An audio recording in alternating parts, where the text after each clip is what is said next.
छोटा सा एक गांव था जिसका नाम सनकपुर था। वहीं हमारा हीरो एक बड़े से घर में बिल्कुल अकेला रहता था, क्योंकि हमारे हीरो के मम्मी पापा का एक कार एक्सीडेंट में देहांत हो चुका था।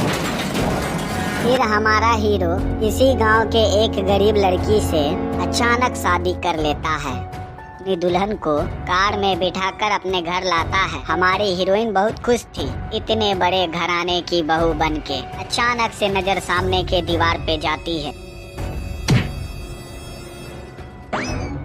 क्या हुआ? उधर फोटो में अभी जैसे कुछ हिल रहा था। ये फोटो मेरे मम्मी पापा की है। कुछ साल पहले ही इन दोनों की मौत एक कार एक्सीडेंट में हो गई थी। I am sorry. तब से लेकर अब तक मैं बिल्कुल अकेला था इतने बड़े घर में। मैं बस कुछ देर में आया मेरी जान। मेरे कुछ दोस्त बाहर इंतजार कर रहे मेरा। मैं उनसे मिलकर बस तुरंत आया। उसके जाने के बाद घर तो बहुत शानदार है, घूम कर जरा देखती हूँ।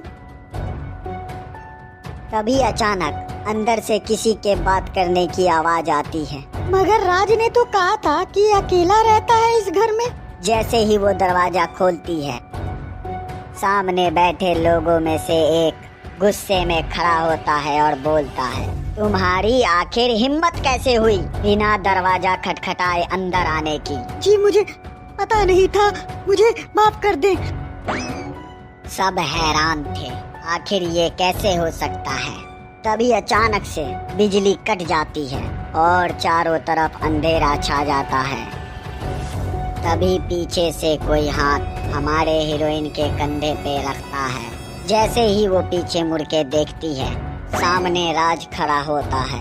तुमने तो आज मुझे डरा ही दिया था। ऐसा गंदा मजाक दोबारा मत करना मेरे साथ। फिर जैसे ही सुबह होती है, हमारी हीरोइन कुछ लेने को जैसे ही किचन में पहुंचती है कि सामने अपनी सास को उन दोनों से बात करते देख वो वहीं पे बेहोश हो जाती है।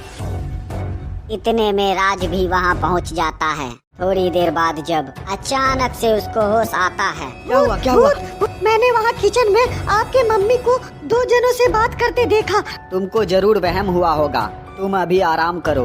पत्नी के लाख कहने पर भी बात को हल्के में लेते हुए वो वहाँ से चला जाता है।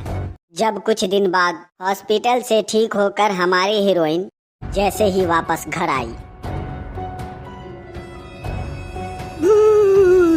डरो मत, देखो वहाँ कोई नहीं है। मगर अभी वहाँ वही लोग खड़े हैं जिन्हें मैंने कल किचन में देखा था। ये सब तुम्हारा वहम है। देखो वहाँ कोई नहीं है। मैं कह रही हूँ वो अभी भी सामने खड़े हैं। चलो चल के तुम थोड़ा आराम कर लो। तुम्हें डॉक्टर ने आराम करने को कहा है कि तुम आराम करो। मैं आता हूँ। रुक जाओ प्लीज, मुझे अकेले छोड़कर मत जाओ। अरे बेबी, मुझे थोड़ा ऑफिस में काम है, बस मैं उसे खत्म करके आया। मैं यूँ गया और यूँ आया। इतना बोलकर हमारा हीरो वहाँ से चला जाता है। डरो मत बहू रानी, हम तुम्हें कुछ नहीं करेंगे। जिस तरह से तुम परेशान हो हमें देखकर, यकीन मानो हम भी परेशान हैं ये सब देखकर कि तुम हमें देख सकती हो। ये सब हम बाद में डिस्कस करेंगे। अभी हम बस तुम्हें आगाह करने आए हैं। तुम पे और तुम्हारे पति पे अभी जान का खतरा मंडरा रहा है। जान का खतरा मतलब?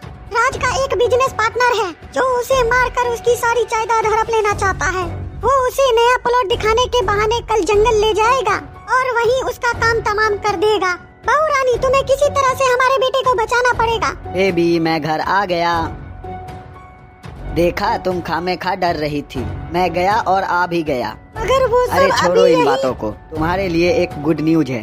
नई कंपनी लगाने के लिए जो प्लॉट हमें चाहिए था वो हमें मिल गया। बस कल जाकर उस प्लॉट का डील फाइनल करना है। पार्टनर है जो उसे मारकर उसकी सारी जायदाद हड़प लेना क्या चाहता है। सोचने लगी? तुम बस कल उस प्लॉट के डील में मत जाना।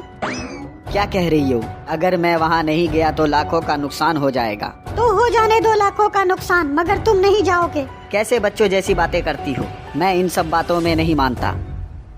अब क्या करूँ मैं, क्या करूँ?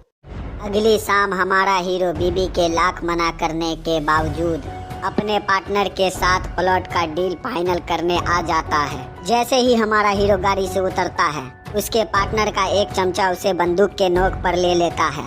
आज तुझे मारकर तेरी सारी जायदाद का मैं अकेला वारिस बन जाऊंगा।